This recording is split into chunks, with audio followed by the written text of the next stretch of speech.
إن الحمد لله نحمده ونستعينه ونستغفره ونعوذ بالله من شرور أنفسنا ومن سيئات أعمالنا من يهده الله فلا مضل له ومن يضلله فلا هادي له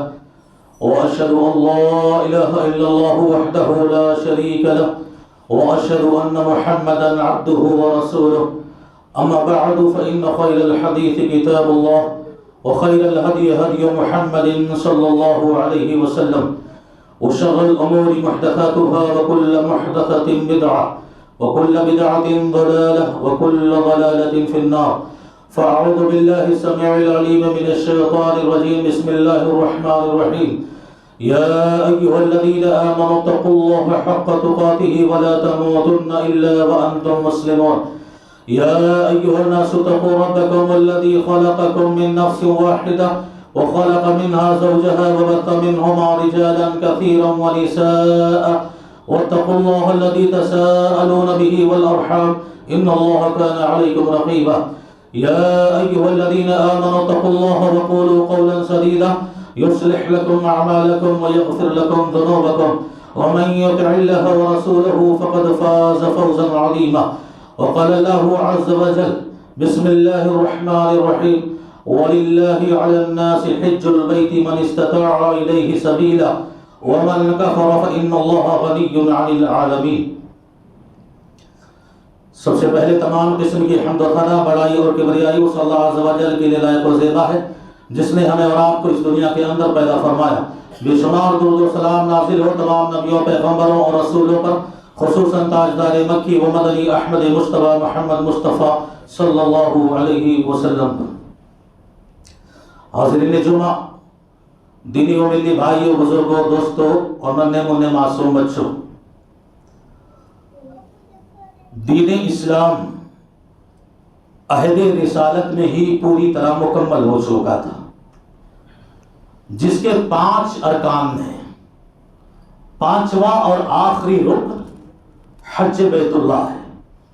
جو ہر مسلمان بالغ، عاقل، آزاد، مرد ہو کہ عورت، اس کے پاس جسمانی اور مالی دونوں ہی اعتبار سے طاقت موجود ہے تو پھر زندگی میں اس کے اوپر ایک بار حج کرنا شریعت نے فرض قرار دیا ہے. اللہ نے فرمایا کہ وَلِلَّهِ عَلَى النَّاسِ حِجُّ الْبَيْتِ مَنِ اسْتَطَاعَ إِلَيْهِ سَبِيلًا. اللہ کے لیے خانہ کعبہ کا حج کرنا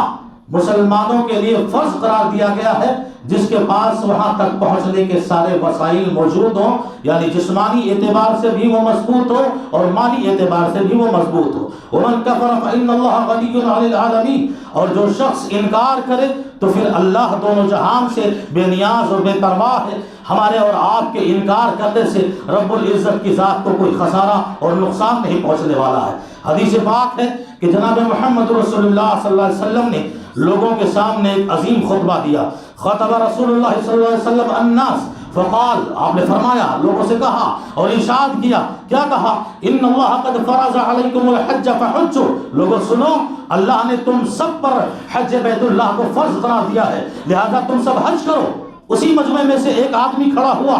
اور اس نے سوال کیا، فی کل عام یا رسول اللہ، اللہ کے نبی صلی اللہ علیہ وسلم، کیا بیت اللہ شریف کا حج کرنا ہم مسلمانوں پر ہر سال اللہ نے فرض قرار دیا ہے؟ فسکت النبی صلی اللہ علیہ وسلم. اللہ کے نبی اس کے اس سوال پر خاموش رہے. حتی اعادہ ثلاثا، یہاں تک کہ اس آدمی نے، اس سوال پوچھنے والے نے 3 مرتبہ اسی سوال کو دہرایا اور ہر سوال پر پیغمبر صلی اللہ علیہ وسلم خاموش رہے، کوئی جواب نہ دیا. اور تھوڑی دیر کے بعد آپ صلی اللہ علیہ وسلم نے فرمایا کہ سنو، اگر تمہارے سوال پر میری زبان سے لفظ نعم نکل جاتا کہ ہاں اللہ نے ہر سال تم پر حج بیت اللہ کی زیارت کو فرض قرار دیا ہے، تو وہ تم سب پر ہر سال فرض ہو جاتا اور وہ ایسی عبادت ہوتی کہ تم سب اس کو ادا نہیں کر سکتے تھے. آپ اندازہ کر سکتے ہیں کہ دور دراز ملکوں سے، انڈیا ہو کے پاکستان ہو کے بنگلہ دیش ہو کہ جنوبی افریقہ ہو کے آسٹریلیا ہو، نہ جانے کہاں کہاں سے، کتنی دور دور سے انسان خانہ کعبہ کی زیارت کو جاتا ہے زندگی میں ایک بار جانے کے لیے کتنی تیاریاں کرتا ہے، کتنی تکلیفیں اٹھاتا ہے، کتنی پریشانیاں برداشت کرتا ہے۔ ذرا سوچو نبی کا اپنی امت پر یہ احسان رہا، نبی کا اپنی امت سے یہ محبت رہی، اور نبی کا اپنی امت سے یہ پیار رہا کہ سائل کے سوال پر آپ صلی اللہ علیہ وسلم نے، وحی کا زمانہ تھا، اگر ہاں کر دیا ہوتا تو فرض ہو جاتی، لیکن پیغمبر صلی اللہ علیہ وسلم نے ہاں نہیں کہا، اور پھر اپنی امت کو بڑی پیاری، بڑی قیمتی اور بڑی عظیم نصیحت فرمائی، فَإِذَا أَمَرْتُكُم بِشَيْءٍ فَخُذُوهُ، کہ لوگوں سنو، شریعت کا یہ اصول سنو، اور محمد رسول اللہ صلی اللہ علیہ وسلم کے زبان سے نکلے ہوئے فرمان کا یہ قاعدہ سنو کہ جب میں تمہیں کسی بات کو اور کسی کام کو کرنے کا حکم دوں فَخُذُوهُ، پھر اس کو کر بیٹھو، جتنی پاس تمہارے پاس طاقت ہے، جتنی تمہارے پاس استطاعت ہے، میرے اس حکم کو بجا لاؤ، میرے اس فرمان کو پوری کرو، اور میں جو تمہیں کہوں اسے کرو۔ وَإِذَا نَهَيْتُكُم بِشَيْءٍ فَاجْتَنِبُوهُ، اور سنو اگر میں تمہیں کسی چیز سے روک دوں، منع کر دوں، اس سے رک جاؤ، بیجا سوال کر کے اپنے اوپر بوجھ لادنے کی کوشش مت کرو، یہ زمانے وہی ہے، جبرائیل صبح و شام میرے پاس آتے ہیں، اگر بیجا سوال کرو گے پھر تم اپنے اوپر مصیبت مول لے لو گے، اپنے اوپر پریشانی مول لے لو گے، اس لیے سنو کہ بیجا سوالات کرنے کی وجہ سے، بیجا مباحثوں کی وجہ سے، بیجا مناظروں کی وجہ سے پچھلی امتیں ہلاک کر دی گئیں، برباد کر دی گئیں، وہ اسی طرح اپنے پیغمبر سے بیجا سوال کر رہے تھے اور بیجا گفتگو کر رہے تھے۔ لہذا اس شریعت کے اصول کو یاد رکھو۔ اس آیت سے اور اس حدیث سے یہ ثابت ہوا کہ ہر مسلمان صاحب استطاعت پر زندگی میں ایک بار حج کرنا فرض قرار دیا گیا ہے۔ اور اس کے بعد جہاں تک نفلی حج اور عمرے کا مسئلہ ہوا، اللہ نے اگر آپ کو دولت سے نوازا ہے، آپ کو طاقت دی ہے، آپ کے پاس اتنی استطاعت ہے کہ آپ ہر سال 2 سال 4 سال جب بھی میسر آپ کے پاس طاقت آئے حج عمرے کو زیادہ سے زیادہ انجام دو۔ اللہ کے نبی صلی اللہ علیہ وسلم نے فرمایا تابعوا بین الحج والعمرہ، کہ لوگوں حج اور عمرے کثرت سے کیا کرو، زیادہ سے زیادہ کیا کرو۔ کیوں؟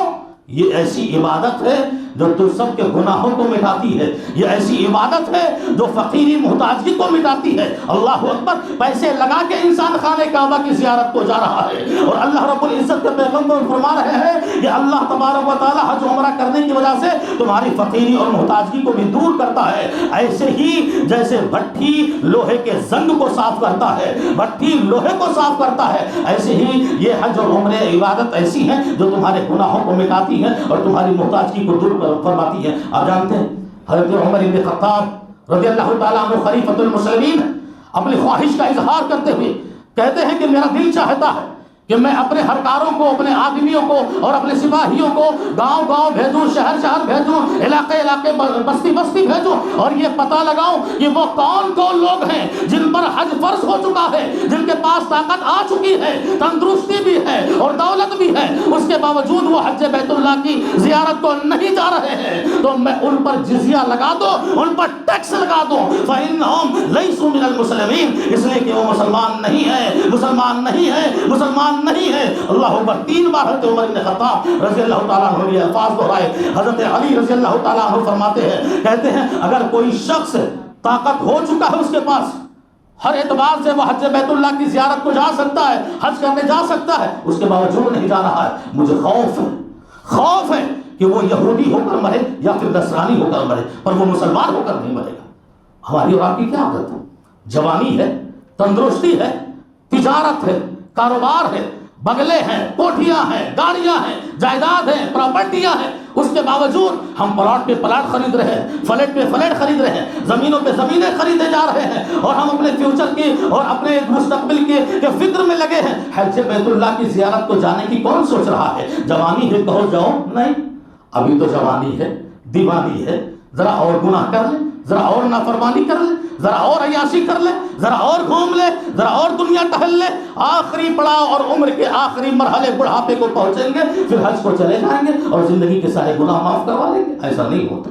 ایسا نہیں ہوتا۔ موت زندگی کی ضمانت نہیں دیتی، ہمیشہ یاد رکھو۔ موت کا کیا بھروسہ؟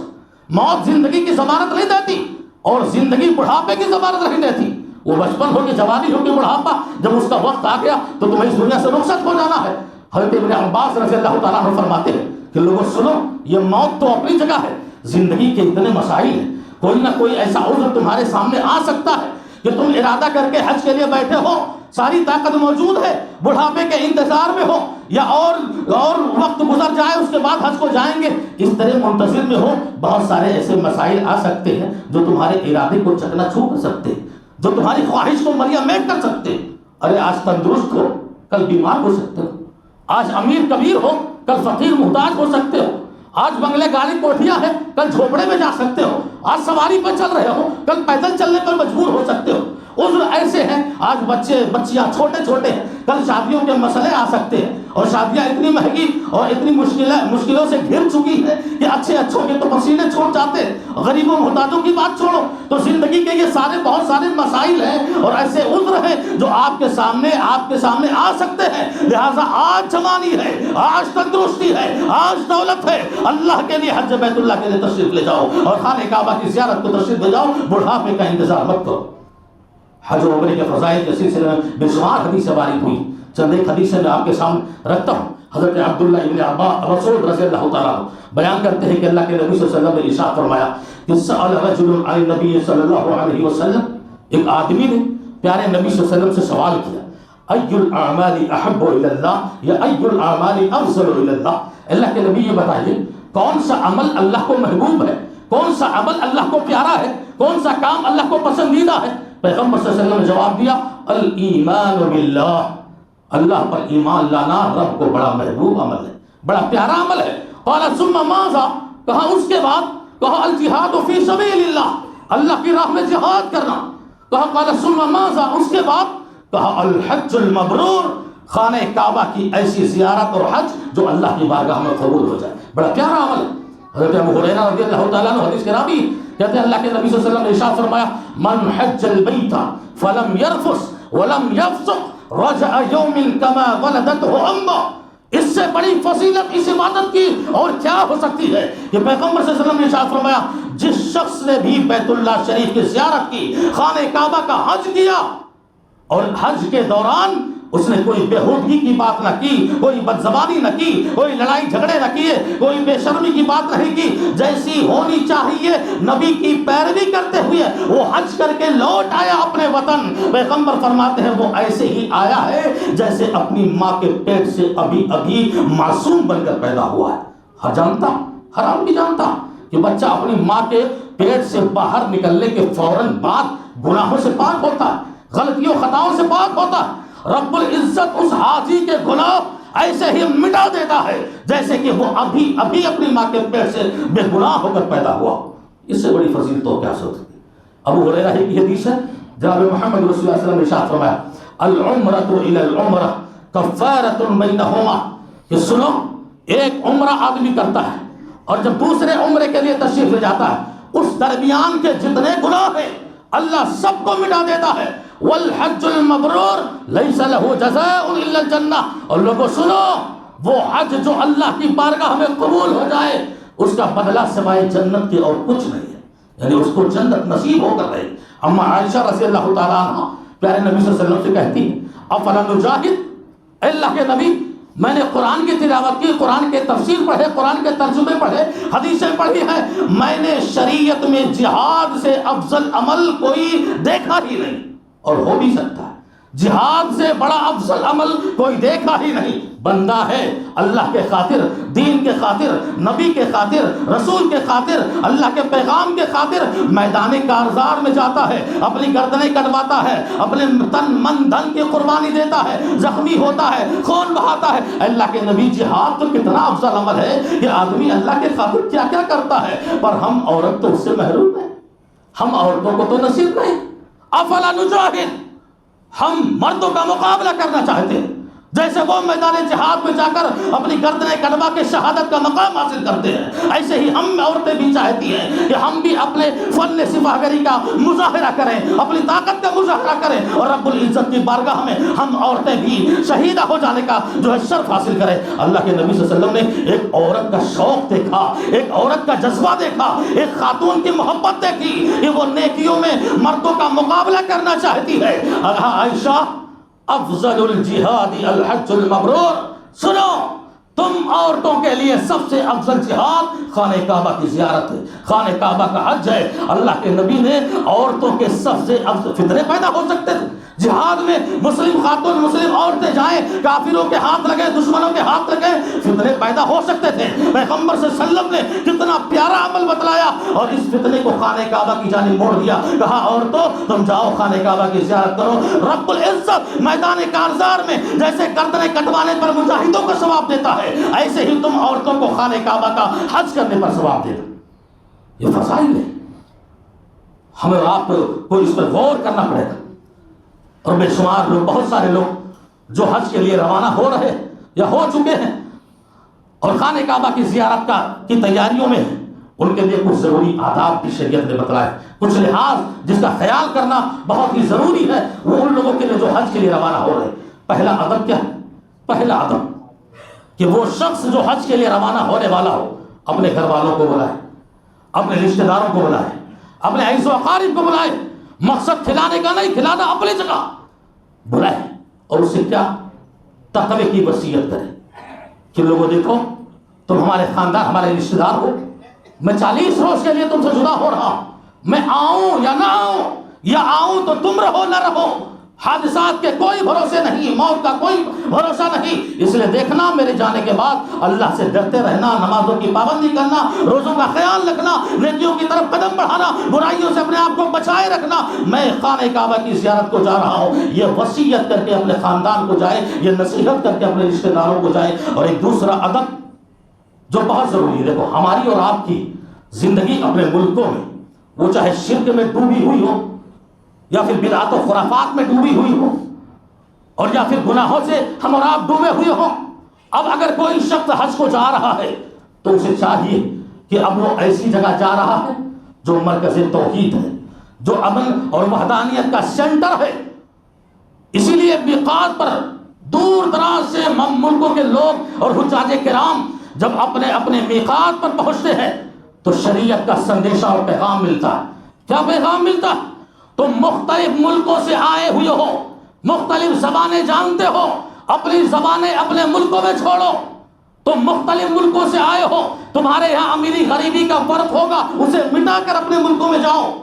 تم آئے ہو نہ جانے کتنے کوالٹی کے کپڑے پہن رہے ہوگے، سارے کپڑے اور تہذیب اور ثقافت اور تمدن سب کچھ اپنے ملکوں میں چھوڑ کے جاؤ۔ اب آ چکے ہو اپنے میقات پر، اب یہاں سے توحید کے مرکز کی جانب روانہ ہو رہے ہو، اب یہاں سے تمہیں اللہ کی توحید کا اعلان کرنا ہے۔ اس لیے کوئی بھی حاجی ہو تلبیہ پکار کر ہی جاتا ہے، لبیک اللہم لبیک لا شریک لک لبیک ان الحمد والنعمت لک والملک لا شریک لک۔ وہ اعلان کرتا ہے کہ اللہ حاضر ہو گئے، اللہ تیرے بلانے پر حاضر ہو گئے، تیرا کوئی شریک اور تیرا کوئی پارٹنر نہیں۔ یہیں سے وہ توحید کا اعلان کرتا ہے، اور عرفات کے میدان میں جا کر جب توحید کا اعلان ہوتا ہے فضا گونج جاتی ہے۔ اللہ کے نبی نے فرمایا کہ سارے نبیوں کی جو سب سے پیاری دعا رہی اور میری جو سب سے پیاری دعا رہی، میری امت کے لوگوں اس دعا کو یاد کر لو، وہ دعا پڑھتے رہو۔ اور عرفات کے میدان میں حاجیوں سے کہا لا الہ الا اللہ وحدہ لا شریک لہ لہ الملک ولہ الحمد وہو علی کل شیء قدیر۔ اللہ تو ہی سچا معبود ہے، تو یکتا بے مثال ہے، تیرا کوئی ساتھی اور پارٹنر نہیں، تو ہر چیز پر قادر ہے۔ توحید کے نعرے وہاں بھی گونج رہے ہیں۔ کیوں؟ یہ کائنات توحید پر قائم ہے، یہ کائنات توحید پر قائم ہے۔ یہ اور بات ہے، یہ اور بات ہے، زبانی اقرار تو کرنا ہی کرنا ہے۔ ارے تلبیہ تو تم کو پڑھنا ہی پڑھنا، دعائیں تم کو تو پڑھنا ہی پڑھنا ہے، پر زبانی اقرار سے کام نہیں چلتا۔ یہاں جو سینے میں دھڑکتا دل ہے، اقرار باللسان نہیں، تصدیق بالجنان ہونا چاہیے، دلوں سے یقین اور اعتماد ہونا چاہیے، ورنہ شرک کے گندے کیڑے اتنے مضبوط ہوتے ہیں جو مشرکوں کے دلوں پر پوری طرح قابض ہوتے ہیں، غالب رہتے ہیں، اور وہاں جانے کے بعد بھی آپ سنتے ہوں گے ارے حرم میں ہم نے نماز نہیں پڑھی، امام کے پیچھے ہم نے نماز نہیں پڑھی۔ وہ ایک حاجی تھے جنہوں نے باقاعدہ اپنے گھر فون کیا، گھر والوں نے پوچھا کیا جب سے آیا ہوں حج کے لیے بیمار ہی چل رہا ہوں، بیمار ہی چل رہا، ایسا کرو میری جانب سے ایک چادر اجمیر کے درگاہ پہ چڑھا کے آ جاؤ۔ باقاعدہ سچا واقعہ،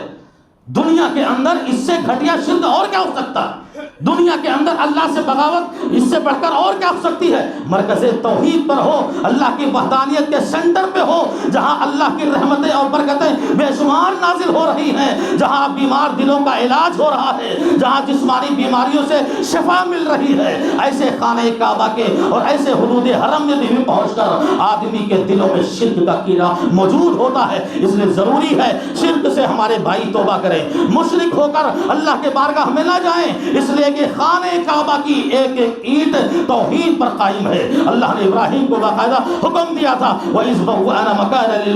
لِإِبْرَاهِيمَ مَكَانَ الْبَيْتِ اللہ تُشْرِكْ بِي شَيْئًا، ابراہیم خانہ کعبہ کی ایک ایک اینٹ توحید پر معمار کرنا، یہ توحید کا سینٹر ہے، ایسے نہیں چلے گا۔ کوئی بھی مشرک جائے اور حج کر کے چلا ہے، اس کا حج قبول ہو جائے، نہیں، ہمارے اس مشرک بھائی کو جو شرک میں ڈوبا ہوا ہے اس کو ایک بار سوچنا پڑے گا، ایک بار سمجھنا پڑے گا، اور ایک بار اس کو قرآن مجید کی آیتوں سے دل لگانا پڑے گا کہ خانہ کعبہ یہ توحید کا مرکز ہے، جہاں سارے شرک سے پاک ہے، وہاں کے لمحات اور وہاں کے مرحلے ساری چیزیں دیکھو۔ اسی طرح ایک اور ادب، اور وہ بہت ضروری ادب ہے، جو حج کرنے والا خانہ کعبہ کی زیارت کو جا رہا ہے اسے چاہیے کہ لین دین کا جو بھی کسی سے کوئی معاملہ ہو اسے صاف کر دے، قرض کا معاملہ ہو یا کوئی اور معاملہ ہو اسے صاف کر کے جائے، جس کا جو حق ہے جس کے اوپر اس کو پوری طرح ادا کر کے جائے، کسی کا حق مار کے نہ جائے، اس لیے کہ اللہ کے حقوق میں کمیاں ہوگی تو خانہ کعبہ کی عبادتیں اس کمیوں کو انشاءاللہ دور کر دے، اللہ معاف کر دے گا۔ لیکن بندوں کے کسی حق کو مار کر کے حج کے لیے گئے ہو، بےمانی کر کے گئے ہو، کسی کی زمین ہڑپ کر کے گئے ہو اور کسی کا روم اور گالا ہڑپ کر کے گئے ہو، واللہ حق مار کر کے کوئی بھی عبادت اللہ کی بارگاہ میں اور حج بیت اللہ تو خاص کر قبول نہیں ہوتی۔ اللہ کے نبی صلی اللہ علیہ وسلم نے ارشاد فرمایا، وہ حدیث مفلس کہ فرمایا اتدرون ما المفلس، اے صحابہ میری امت کا فقیر کون ہے، محتاج کون ہے، کنگال کون ہے؟ کہا جس کے پاس پیسے نہ ہو، روپے نہ ہو، وہ ہمارا بھی جواب ہوگا، ہم اسی کو فقیر سمجھتے ہیں، ہم اسی کو محتاج سمجھ سکتے ہیں کہ جس کے پاس روپے پیسے نہ ہو۔ پر اللہ کے نبی نے کیا کہا؟ المفلس من امتی، میری امت کا مفلس وہ نہیں ہے، میری امت کا فقیر وہ نہیں ہے جس کے پاس روپے پیسے نہیں ہیں، بلکہ میری امت کا سب سے بڑا فقیر وہ ہے جو قیامت کے روز اس حال میں آئے گا، اس حال میں آئے گا کہ نمازوں کی گٹھریاں لیا ہوگا، روزوں کی گٹھریاں لیا ہوگا، حج کی گٹھریاں لیا ہوگا، زکوٰۃ و خیرات کی گٹھریاں لیا ہوگا، لیکن اس کے ساتھ ساتھ کوئی آدمی اس کے سامنے نکلے گا، اللہ یہ نمازوں عبادتوں کی گٹھریاں لے کر آیا ہے، لیکن یہ وہ شخص ہے جس نے مجھے بیجا تماچے مارے تھے، جس نے مجھے بیجا گالیاں دی تھی، جس نے میری زمین پر ناحق قبضہ کیا تھا اور جس نے میری جائیداد کو لوٹا تھا۔ اللہ مجھے اپنا حق چاہیے، اپنا حق چاہیے۔ وہ وقت آئے کہ اللہ کے دربار میں بندہ تمہارے گریبان کو پکڑ کر اپنا حق مانگے، وہ حق یہیں ادا کر کے جاؤ اور معافی مانگ کے جاؤ، اور ایسا بھی نہیں کہ لے لیا تھا گالا بےمانی کر کے ساری زندگی اسی گالے میں کماتا رہا اور آخر میں جب حج کرنے جانا ہوا بھیا معاف کر دو، معاف نہیں ہوئی، نہیں معاف ہوئی، گلوا تو قبضی آئے ہو نا، گالا دے دو اس کو، اس کے بعد معافی مانگو، معاف کرنے کا اختیار اس کو ہے۔ گالا رکھے رہو اور ایسے ہی معافی مانگو، چاہے وہ تمہارا بھائی ہو اور چاہے تو تمہارا کوئی رشتہ دار ہو، نہیں معاف ہونے والا، پورا حق ادا کر کے جاؤ، ورنہ یہ ہوگا کہ اس مظلوم کی سارے اس کے گناہ تمہارے گٹھریوں میں آ جائیں گے اور تمہاری عبادتوں کی ساری نیکیاں اس مظلوم کی گٹھریوں میں چلی جائیں گی، اس حال میں کہ تمہارے پاس ایک بھی نیکی نجات کے لیے باقی نہیں بچے گی۔ اللہ کہے گا فرشتوں سے لے جاؤ اسے جہنم میں ڈال دو، حق ادا کر کے جاؤ۔ یہ بہت بڑا معاملہ ہے۔ اور آخری لمحہ کہ حج کے لیے جا رہے ہو، وہ سفر حلال کمائی کا ہو، محنت مزدوری کا ہو، خون پسینے بہا کر حاصل کی ہوئی کمائی ہو، بےمانی کی کمائی، لاٹری کی کمائی، جوئے کی کمائی، اس سب سے حج نہیں ہوتا۔ پیور حلال کمائی کا ہو، وہ حلال کمائی کا ہونا چاہیے، تب حج بیت اللہ کے لیے جاؤ۔ ارے مشرکین مکہ تھے جو خانہ کعبہ کو بنانا ہوا، سیلاب میں جب بہہ گیا اور گر گئے دیوار، مشرکین مشرک ہوتے ہوئے، کافرین کافر ہوتے ہوئے انہوں نے اعلان کیا یہ اللہ کا گھر ہے، اور اس گھر کی دیوار کی تعمیر میں اور اس گھر کو بنانے میں خیال رکھنا کوئی بھی شخص اپنے حرام کی ایک کمائی نہیں لگائے گا، سب کے سب اپنے حلال کی کمائی لگائے۔ مقام حتیم بیچاروں کا آج بھی ویسے چھوٹا ہوا ہے جو یوسف پہ ہے، جو گئے ہیں یا جو جائیں گے وہ دیکھیں گے کہ وہ دیواریں مقام حتیم جو کافر بنانے لگے حلال کمائی سے، اتنا پیسہ پورے مکہ میں نہیں رہا کہ وہ پوری طرح خانہ کعبہ کو تعمیر کر سکیں، اتنی دیوار اٹھی تھی کہ پیسہ ختم ہو گیا، حلال کمائی کا روپیہ ختم ہو گیا۔ حلال کمائی سے جاؤ، حرام کمائی سے کوئی بھی عبادت، حج تو کیا، کوئی بھی عبادت، نماز ہوگی، روزہ قبول نہیں ہوتی۔ اللہ تبارک و تعالیٰ کے پیغمبر نے فرمایا عرفات میں بھی چلے جاؤ جہاں اعلان ہوتا ہے، اللہ کہتا ہے فرشتوں سے کاہے آئے ہیں یہ لوگ، کیوں آئے ہیں اتنا دیوانہ وار ہو کر اور اس شدت میں تڑپ رہے ہیں یہ میرے بندے؟ اللہ تجھ سے اپنے گناہوں کی معافی مانگنے آئے۔ کہا اللہ فرشتے گواہ ہو جاؤ میں ان سب کے گناہ معاف کرتا ہوں۔ کہا چاہتے کیا ہیں؟ تیری بنائی ہوئی جنت پانا چاہتے ہیں اور جہنم سے بچنا چاہتے ہیں، گواہ ہو جاؤ ہم نے جنت دے دیا، جہنم سے انہیں نجات دے دی۔ اور یاد رکھو